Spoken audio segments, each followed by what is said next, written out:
Welcome students to today's session. We are going to study the flower in today's session, the flower and different parts of the flower. The main parts of the flower are the sepals, the petals, the stamen and the pistil. The sepals and petals are called as non-essential parts of the flower. Now let us see which are the sepals and petals. This is the sepal. This one is the sepal and the red color part is the petal. So these two function of them is the sepal's role is to protect the flower bud when it is in the bud condition from attack of insects, worms, etc. And the role of the petal is to attract the bees and birds and small insects for pollination. Now the essential parts of the flower are the stamen and pistil. Now this is the stamen. Stamen is having two parts to it. This is the anther and this is the filament. So anther and filament put together forms the stamen and it is the male part of the flower. The pistil is the female part of the flower. It consists of three parts. This is the stigma, this is the style and this is the ovary. So these are the parts of the flower. Now we will see in detail how to put in these terms. The sepals are leaf-like structure at the bottom of the flower. The petals are brightly colored parts of the flower.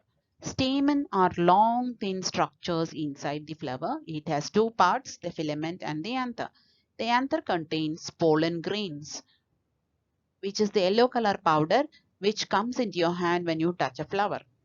The pistil is the innermost part of the flower. The upper part is called stigma, the middle part is called style, and the lower part is called ovary. It is the ovary which contains very tiny ovules. The ovary, after fertilization, develops into the fruit and the ovules develop into the seed. So this is another view of the parts of the flower. I will mark all these parts for you again.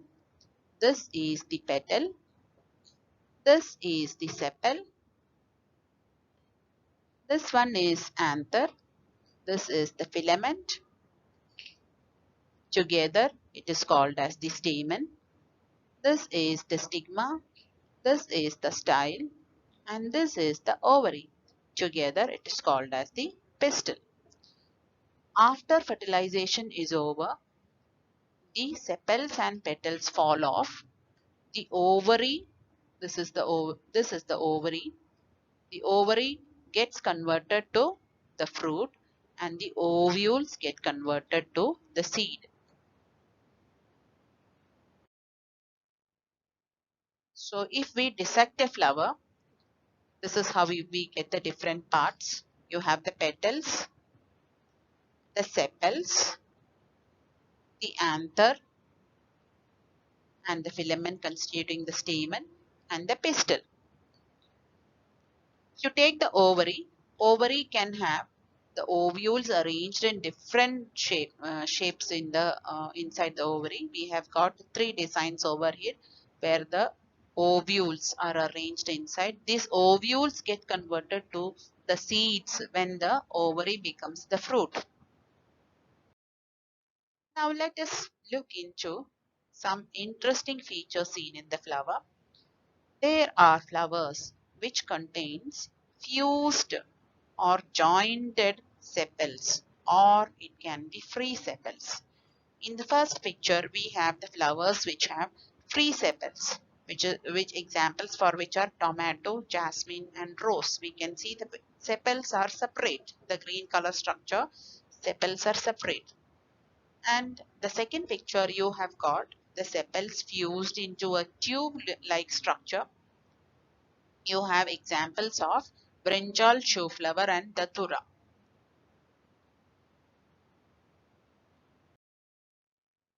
Next, we'll move on to the next concept, fused and free petals. In some flowers, the petals are free. They are not joined together. And we have examples, show flower, jasmine, rose, etc. And in the next section, we have some flowers with fused petals, where the petals are joined together to form a cup-shaped structure. Like that you see in Alamanda, the yellow color flower is Alamanda. The white color flower is the Dura, and then you have got this is morning glory, what you see over here. You can have it call it as a trumpet flower also. So these are the varieties seen in the flowers, where you have in petals and sepals different types. So with that we end today's session. Thank you for listening.